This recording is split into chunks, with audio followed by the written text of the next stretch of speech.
누가 절더러 유럽의 역사를 바꾸게 되는 대표적인 가문을 꼽아달라, 두 개만 꼽아달라 그러면 저는 당연히 이탈리아의 메디치 가문과 그리고 아직도 베일 속에 가려있는 유대계 가문인 그 로스차일드 가문을 꼽을 겁니다. 유대계 로스차일드 가문과 메디치 가문에 대한 영상은 별도로 제작이 되어 있으니까 참조하시기 바랍니다. 이제 역사의 그 지도를 바꾸어서 동양으로 와서 한반도와 일본 열도에 있어서 역사를 바꾸게 되는 두 개의 가문을 꼽아달라. 그러면 저는 오늘 얘기하는 첫 번째는 소가시 가문, 그리고 두 번째 얘기할 후지와라시 가문을 꼽을 수 있을 겁니다. 오늘은 소가시 가문에 대한 이야기인데요. 소가시 그러면 익숙지 않으실지도 있는데 혹시 한국 성씨 중에 아직도 이 성씨가 희귀성이긴 하지만 갖고 계신 분이 있을 겁니다. 바로 목씨. 옛날에 저 어렸을 때 저희 문간방 건너방에 그 새들어 사셨던 분이 목씨였던 것으로 기억을 합니다. 목씨 세력이 있었어요. 백제의 대성 8족이라고 하는 8개의 성씨가 있습니다. 백제는 출발 지점은 고구려였고요. 한반도 북부 만주 지역이었고 부여족이었고 부여씨였고 다 같은 예족이요 맥족인 예맥족의 후손입니다. 남쪽으로 내려와서 두 아들 온조와 비류에 의해서 건국된 나라가 바로 백제고요. 둘째 아들인 온조가 먼저 한강 강남쪽에 위례 신도시가 있는 그 지역에 도읍을 정하게 되죠. 그게 한성 위례 성 이렇게 됩니다. 한성 위례성 우리성 이 말입니다. 우리성 이런 뜻입니다. 거기에 도읍을 했고 둘째 아들이 첫째 아들은 그보다 남쪽에서 도읍을 했죠. 시간을 쭉 옮겨서 무려 500여 년간 한강 유역에서 백제는 도읍을 유지하게 되다가 이 390년대 말이 되면 어떤 일이 일어나냐면 그 이전에 그 백제의 큰 왕이 하나 있어요. 이름하여 근초고왕. 근초고왕을 좀 더 강하게 발음하면 큰초고왕입니다. 큰초고왕으로 발음하는 것이 더 맞을 겁니다. 왜냐하면 백제의 두 번째 왕인 초고왕과 그 아들인 구수왕의 이름을 따서 이후에 근초고왕이라고 했는데 그 초고왕보다 크다 해서 큰 초고왕, 큰 구수왕 이렇게 되거든요.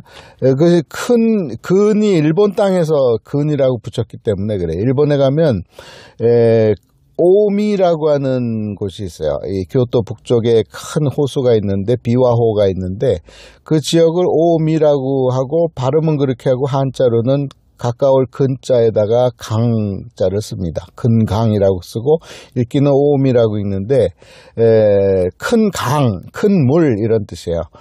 갖고 있는 의미가. 그래서 근초고왕은 큰 초고왕으로 보는 것이 맞고요.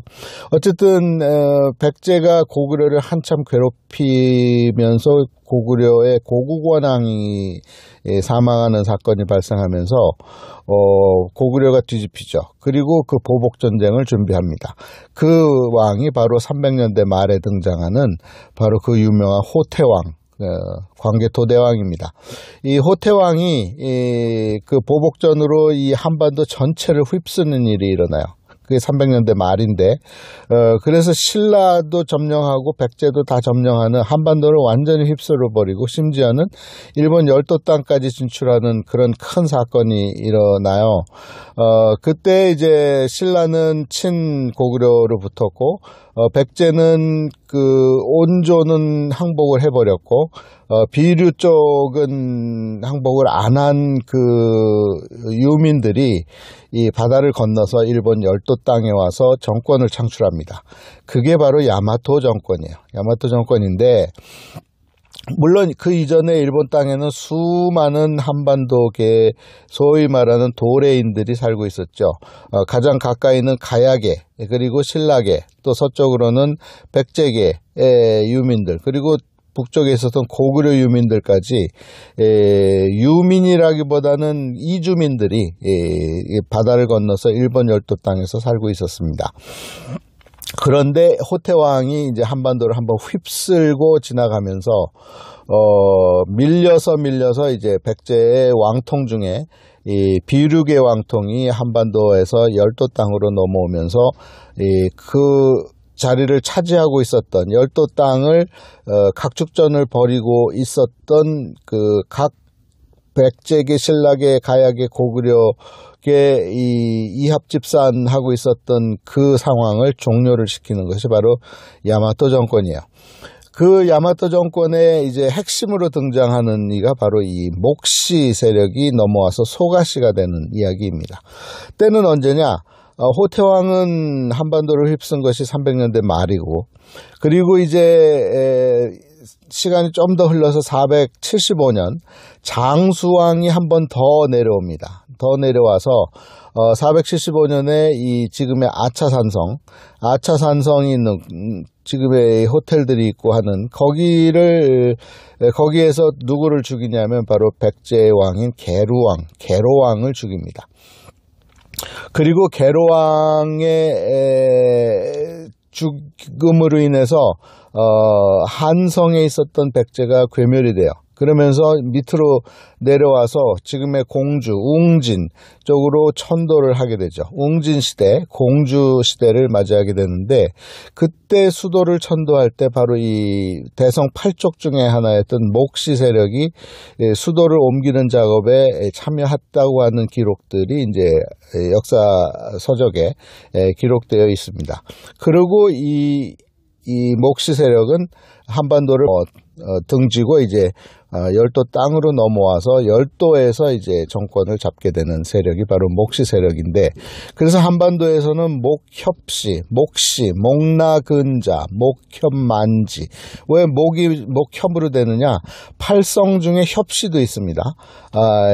이 나중에 임진왜란 때 보면 그 두 번째 해전에서 와키자카라고 하는 인물이 일본 장수에 등장하는 게 협시예요.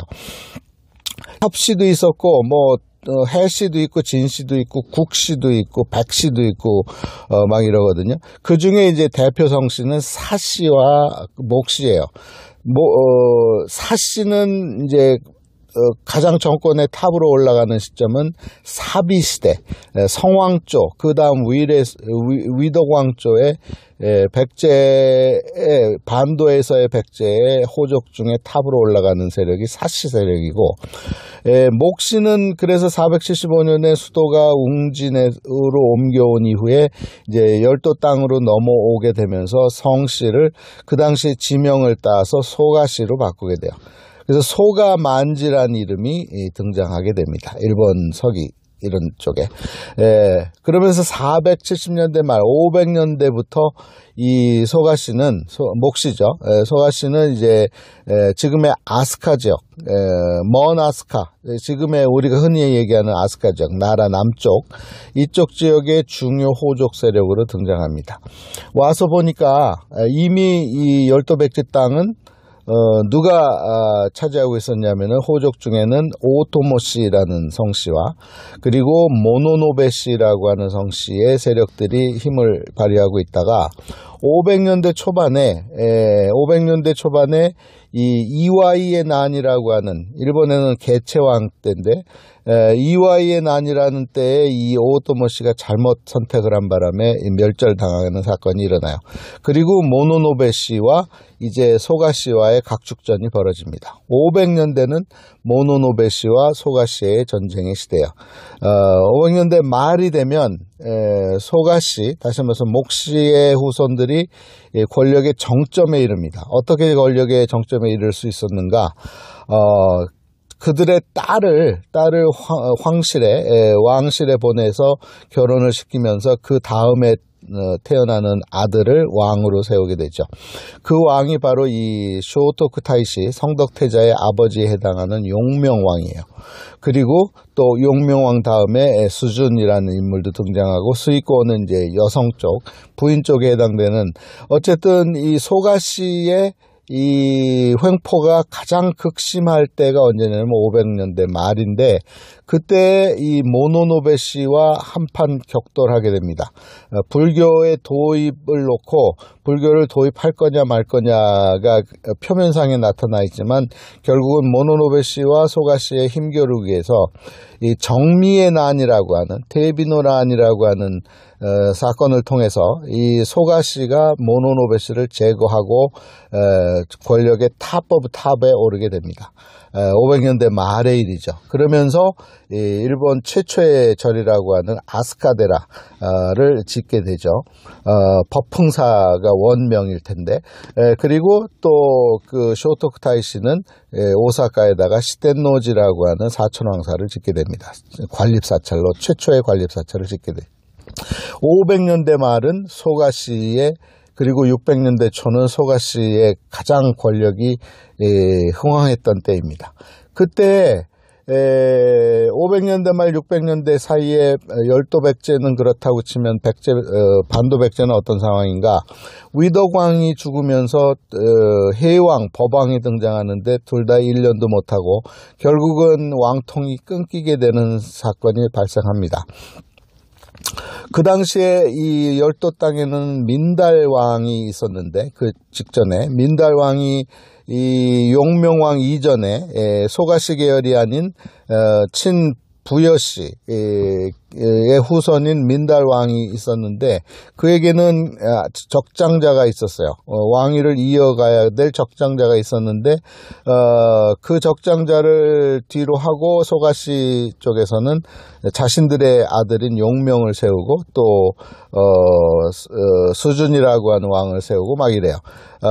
민달왕은 그런 중에도 이미 이 백제 대사라고 하는 큰 절을 짓고 있었습니다. 그리고 그의 손자인 이 서명천왕이 등장하면서 서명도 백제 대사와 백제 대궁을 지금의 가시하라, 그리고 사쿠라이시 그 사이 아베 문수원 근처인 그 기비연못가에다가 지었어요. 백제 대사는 엄청난 규모의 사업이었는데 무려 9층탑을 지었습니다. 중앙에 9층탑을 지었는데, 그 9층탑의 모습을 그의 아들인 무왕이 이 미륵사라고 하는 이름으로 익산에다가 또한 동일하게 9층탑을 지었다는 기록이 있습니다. 그래서 지금도 익산 미륵사에 가면 이 반쯤 헐어져 있는 서쪽 탑 규모가 원래는 9층 탑이었다고 하는 역사 고증이 있습니다. 그런 9층 탑을 3개나 지었고 금당도 3개를 지었다고 하는 고증이 있을 정도로 이전까지는 1탑 1금당 시대에서 600년대가 들어가면서는 3탑 3금당까지 등장하는 대규모의 역사가 일어납니다. 그 정도로 이 흥왕했던 열도백제는 핵심 호족이 바로 이 소가씨라 이 말이죠. 그리고 반도백제에서는 사씨가 호족이 권력을 잡고 있으면서 무왕을 통해서 미륵사를 639년에 했다고 하는 그 기록이 있습니다. 자, 소가씨는 출발은 한반도 땅, 다시 말해서 백제가 시작하면서 대성 8족 중에 하나였던 목시로 시작을 해서 400년대 말부터 한반도에서 열도 땅으로 건너오면서 500년대 말이 되면은 권력의 탑에 오르게 되는 그런 호족 가문이에요. 소가씨가 얼마나 권력을 휘둘렀냐면, 그의 사병 조직이 따로 있었고, 가문의 사병 조직이 따로 있었고, 그리고 이 왕 위의 왕보다 더 위에 서는, 그래서 이 쇼토쿠 타이시는 섭정 체제라고 하는 체제를 통해서 왕권을 휘둘렀던 그런 시대가 있었어요. 그게 500년대 말 600년대 초반의 일입니다. 그랬던 소가씨가 괴멸되는 시점이 옵니다. 그것이 645년에 일어나는 을사의 변이라고 하는 사건인데요. 이 사건을 통해서 이 을사의 변을 누가 주도하느냐? 바로 소가씨 계열이 아니고 원래 백제 부여씨 계열이었던 민달의 아들은 왕권을 잊지 못하고 백제로 넘어와서 무왕이 되고 그 아들, 다시 말해서 손자인 서명의 아들이었던 나카노 오우에, 서명의 아들이 여러 명이 있는데 대표적으로는 천지천왕이 되는 나카노 오우에, 그리고 천무천왕이 되는 오와마 황자를 꼽을 수 있는데, 그 중에 이 형이라고 여겨지는 이 나카노 오우에가 나중에 후지와라시 가문을 하사받게 되는 나카토미노 가마타리와 함께 645년에 을사의 변을 일으키면서 소가시의 우두머리의 목을 날립니다. 그게 바로 소가노 이루카인데, 소가노 이루카의 목을 날리면서 소가 호족의 이 종원을 고하게 되죠. 그러면서 소가시는 역사의 뒤안길로, 그러나 여전히 이 뒤에서 힘을 발휘하는 그 뒷방 늙은이로 이제 돌아서게 되죠. 그것이 소가시 가문의 이야기예요.